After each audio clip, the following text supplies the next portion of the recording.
internautes, mesdames et messieurs, vous êtes bien sur www.gms.sn.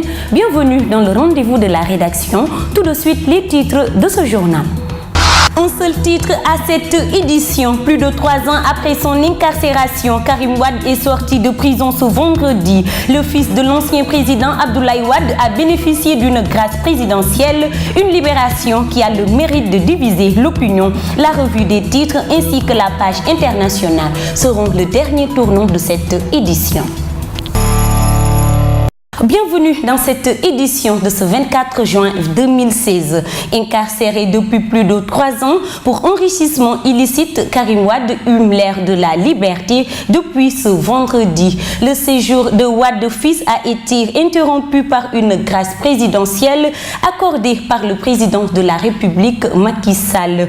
Après son élargissement, Karim Wade s'est envolé pour le Qatar, laissant derrière lui un peuple divisé pour sa libération. C'est un élément de Binta Diatta. C'est un peu après 1h du matin ce vendredi que Karim Wade a franchi la porte de la célèbre prison de Rebeuss où il séjournait depuis plus de 3 ans.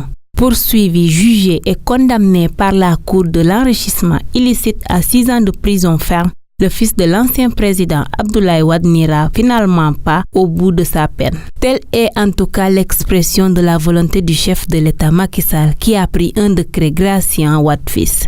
En posant cet acte, le président de la République accède à une forte demande de libéraux qui ont fait de la libération de Karim Wade le sens de leur combat politique. Depuis quelque temps, la remise en liberté du plus célèbre prisonnier du Sénégal était attendue. En libérant Karim Wade, le président Macky Sall respecte l'engagement qu'il a pris devant les Sénégalais et devant le pouvoir temporel. Karim Wade a donc quitté Rebeuss, mais aussi le Sénégal pour rejoindre le Qatar, laissant derrière lui un peuple divisé par sa libération.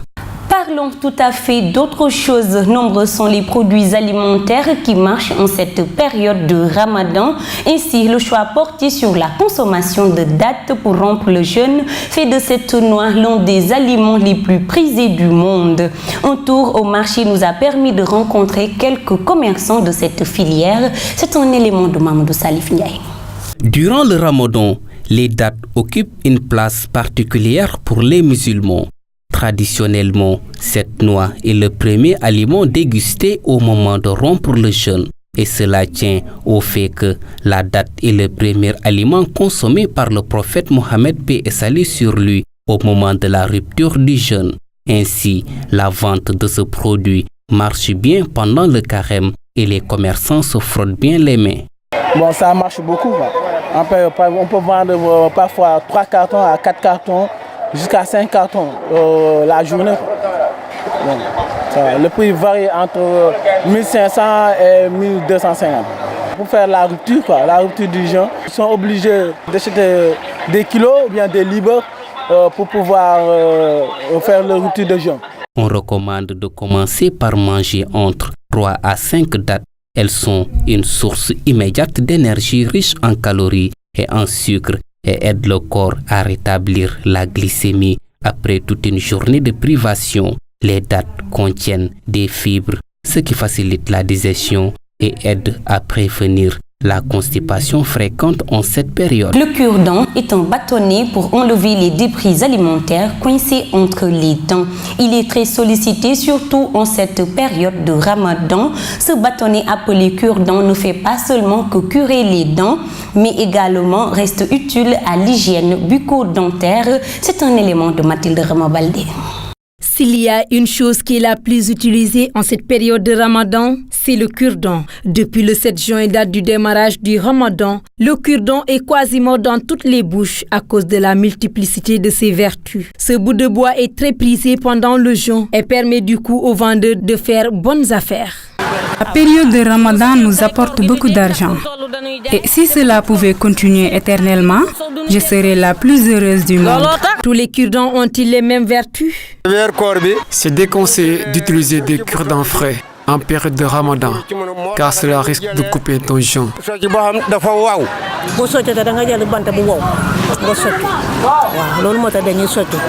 Celui qui veut se curer les dents doit utiliser le bâtonnet sec qui rime avec le Ramadan et lutte contre les mauvaises haleines.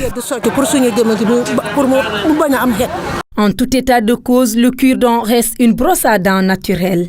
Mais ce qui est conseillé en période de Ramadan, c'est d'utiliser le bâtonnet sec qui ne regorge pas d'eau, susceptible de rompre le jeûne de la personne qui l'utilise.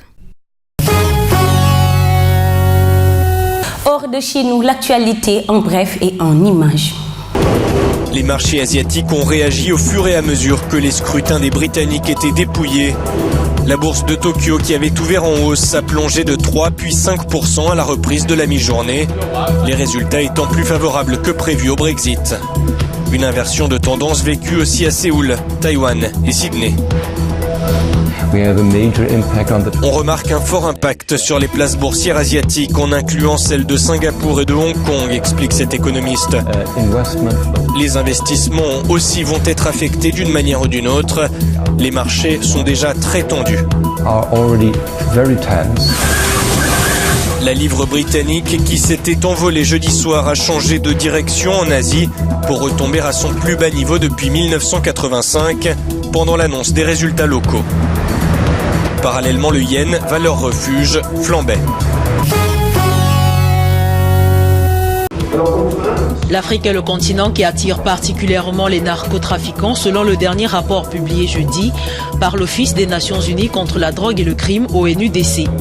Le rapport relève tout de même une forte baisse de 38% en 2015, ce qui a ramené la production mondiale à près de 5000 tonnes contre 7730 en 2014. Certaines régions ont atteint leur pic en matière de trafic de drogue sur le continent.